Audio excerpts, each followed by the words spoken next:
And let's get back into the news stories. Assassin's Creed Shadows reveal the trailer is already the most disliked in the series. I think I have one thing to say here is that I do not understand the haters. I honestly thought it was an excellent art direction, fantastic historical telling, and people need to chill. If this is the voice of the internet, then perhaps the voice of the internet is not very nice and needs to be put down on the volume a little bit. Because I don't think this is representative of how most gamers feel about what they saw in the Assassin's Creed reveal. But yeah, how do you feel? I think that's the problem for people like me, most gamers. Assassin's Creed is not a series for most gamers. It is a series for science fiction enthusiasts who like stealth gameplay and historical settings. That is what Assassin's Creed built its identity on, and we've not had that since 2018. Like 2018 really undid all of that for the series, and we started to move back towards it with Mirage, and then we're moving away from it again with Shadows.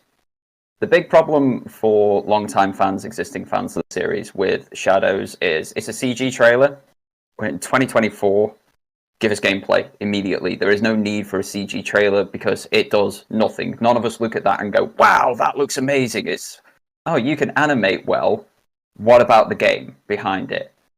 Like, you look at God of War Ragnarok, you look at Ghost of Tsushima.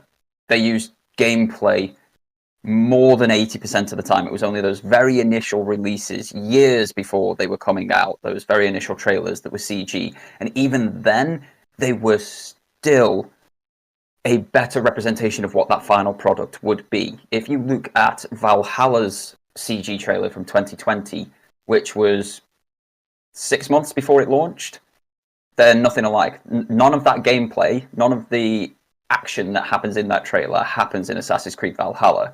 And this is the problem. They're showing off so many cool things in this CG trailer that are not going to be there in the final product. And it doesn't help that all of the information that then came out alongside that trailer about the microtransactions, about the battle passes, about having to pay additional money to get access to additional missions and gameplay on day one. They just shot themselves in the foot. They gave us something that we didn't ask for. They gave us something that we didn't want. And then they ruined it further by saying, oh, you've got to spend nearly £300 to get everything on day one.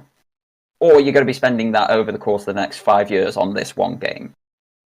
Those are the legitimate issues with it. And they are completely legitimate. They are my thoughts on it. I think it looks absolutely awful. I don't get why anyone would buy into the hype for such a bad looking trailer.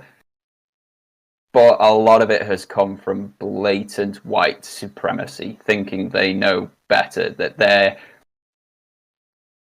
raging against the black character who was actually a real historical person. Yasui was a slave taken over to Japan who became a retainer for the shogun and a samurai. He was real. You can't say it's not historically accurate when he's a historically accurate real character. Like, to the point he's been in so many games. He was in Sekiro. He was actually in Sekiro Shadows Die Twice as well. We don't know much about the character, which is great. It means you can add this fictional world on around him, some characteristics. Where was he in Sekiro? He was one of the bosses with the big bear. What? Or was that Neo? It's either Sekiro or Neo. I do apologize if I've got that wrong. Yeah, I think that may be one Neo. Of those games. I know Sekiro very well. Yeah, so he's in that game as well as a boss, and people hating on it because he exists, a real person exists. I've got no time for those people, but for everybody who's got legitimate concerns about it and thinks it looks awful from that trailer, which I'm one of them, it's got every right to be downvoted, and I do think it's going to be one of the worst the series has ever seen. They're saying that he may be the long swordsman, and somebody who gives you a long speech and sort of introduces you to the game. Oh, he could be in Sekiro. I don't know. I'll have to look more into that. That's pretty cool if that is him. So yeah, he's in a few games. He's a real person. I hate people who are hating on it for that. That the Yes. outrage is all wrong, but there is reason to be outraged. Now I'm on the other side of the coin of this. It looks epic. You're Well, wrong. I'm just saying it now. epic. You're wrong. Okay, one, Shinobis are awesome. I think that's awesome that you get to be that stealth, quick kill thing situation. And two, the samurai is like that slow combat stuff I probably won't even use. I'm honestly just excited to go through that game as a shinobi. And not to mention, you don't really need to pay that much to get into it. You can just sign up for Ubisoft Plus, which is like $17 a month, and then you can play all the DLC, everything included. If it takes you 2 months to get through it, you still save. It's cheaper than getting the game, than going in and out of the subscription. So I think there is ways to play this on the cheap, and I'm on the side per month, yeah? that is excited. So $17.99 per month. If we take the base game at the 150, 200 hours that the last two games have been at, that's going to take the average gamer 3 to 4 months to sort out. So for the base game, via Ubisoft Plus, you're still paying $71.96, $1.96 more than if you just bought it outright. You mentioned getting all of the DLC included in that as well.